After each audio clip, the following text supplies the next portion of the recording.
là, les gars, on est sur le stand de Nagulan avec les Naïcs. Tu vas bien? Bonjour, super. Ravi de vous revoir. Ah oui, ça fait plaisir de te revoir. Tous vaccinés, tous aseptisés. Tiens, c'est là. Et il va nous présenter sa maison, ce qu'il fait. Et je te laisse t'exprimer. Hein, Donc Naguelan, alors pour ceux qui ne connaissent pas, pourquoi Naguelan et pas distillerie Naguelan? Parce qu'au départ, j'ai commencé comme assembleur. J'étais le premier en Bretagne à, on va dire, m'amuser avec les alcools des autres. Donc au départ, je voulais faire de l'assemblage, de l'affinage, mais finalement, dès la deuxième année, on a mis un alambic en route.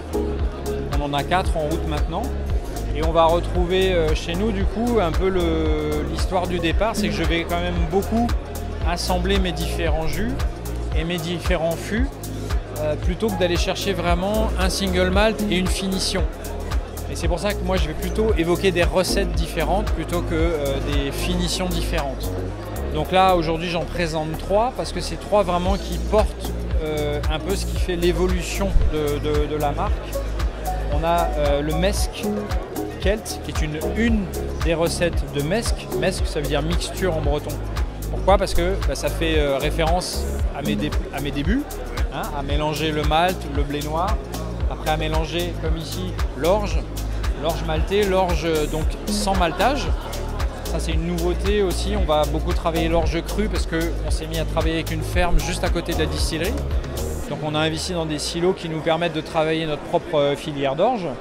Et donc dans le Mesque Celt, on va retrouver justement un petit peu toutes ces céréales-là avec toujours une petite présence de blé noir. Donc ça va être vraiment notre whisky d'apéritif, assez facile, simple, mais pas simpliste, on va dire. Voilà. Sur le ruse, lui, il a aussi une fonction, c'est celle de préparer les barriques pour la suite. En gros, si on veut faire du vieillissement, si on veut faire des recettes un petit peu comme celui-là, on ne voudra pas qu'il y ait des marqueurs trop importants sur le raisin, sur le vin rouge. Donc on va préparer une cuvée qui, elle, va au contraire aller les chercher à 100%. Donc c'est vraiment Saint-Émilion Grand Cru intégral. Ce n'est pas une finition, c'est un élevage à 100% dans ces fûts-là. Donc forcément, on va le retrouver dans la teinte. Et au nez, on va avoir quelque chose d'assez typique et d'assez gourmand aussi. Et le Diehl, alors Diehl veut dire rare en breton. C'est un whisky que j'ai commencé à sortir en 2020-2021, qui sort en 3 volets.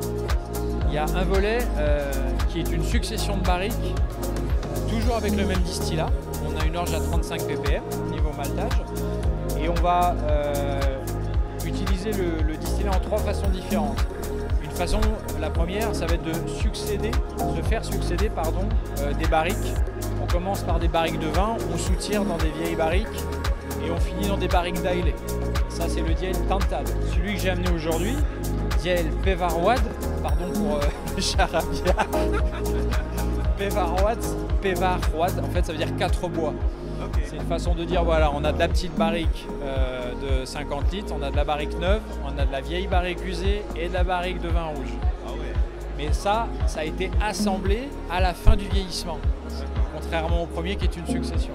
Et donc c'est un whisky toujours tourbé à 35 ppm, mais très boisé et avec des marqueurs un peu figue, un peu vieux cuir, voilà, très gourmand. Qui est juste là, voilà. Et là, on se permet de monter à 49% d'alcool parce que tous ces arômes font qu'on peut supporter ce degré-là.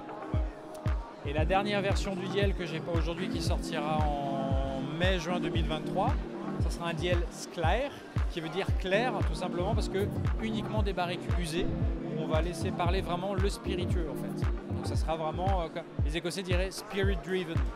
C'est-à-dire qu'on oublie un petit peu, on met le maître de chai au chômage ou en vacances ça ira. Et on se dit ok, on prend une barrique assez neutre, généralement c'est des vieux remplissages de Bourbon.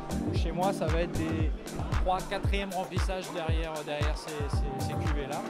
Et là on fait une forme de décoction en fait. Et les échanges juste entre l'air, le whisky et ce vieux bois là font que ça va donner des parfums plus frais. On verra ça l'année prochaine du coup. Ça fait rêver ça. Ouais. Moi ça me fait bien marrer en tout cas. Voilà. Tu t'éclates, tu t'exprimes. Donc oui. Et ça se ressent dans le produit. C'est ouais, les gens. Moi, je suis fan de ce que tu fais, donc je suis un grand gentil. fan. Donc, Bah, moi aussi, je vais faire plein de likes. Non, c'est bien, merci beaucoup. et donc, du coup, une personne qui veut se procurer Alors, tes produits, où est-ce qu'on peut.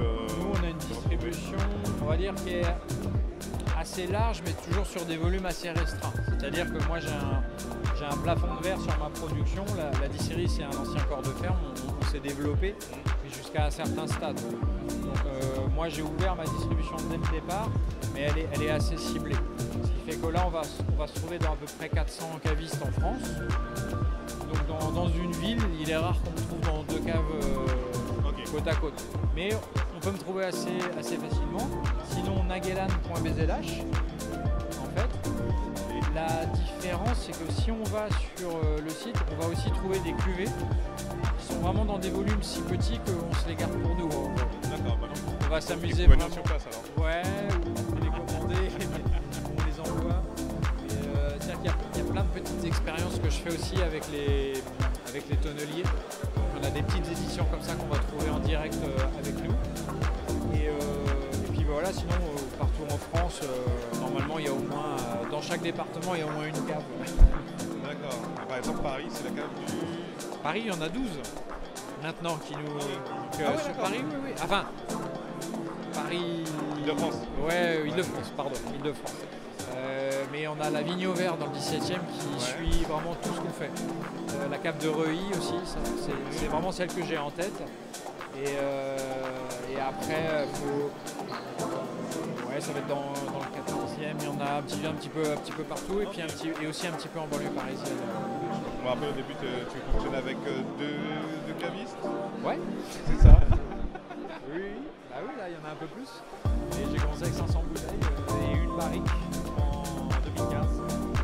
Et du coup, toi, tu es situé. À Languenan, alors c'est un petit village, on va dire Saint-Malo, pour se situer c'est plus facile. 20 minutes de Saint-Malo, à côté de Dinan, qui est aussi une ville assez connue quand même. Et voilà, on n'a pas bougé, un ancien corps de ferme, et on reste là, on est bien. Bon, les gars, vous avez l'adresse. Le Haut-Calouet, Languenan, pardon, nagelan.bzh. Et Quand on fait découverte, faut aller sur place. voilà. Et le petit bar à whisky quand même, dans Saint-Malo. Ouais, alors on s'est rencontrés. Voilà, exactement. Bon, en tout cas, merci beaucoup. Avec plaisir, merci à vous deux. Et Kenavo. Bon week-end à toi et bon whisky. Hein. Merci. Ciao. Allez, ciao.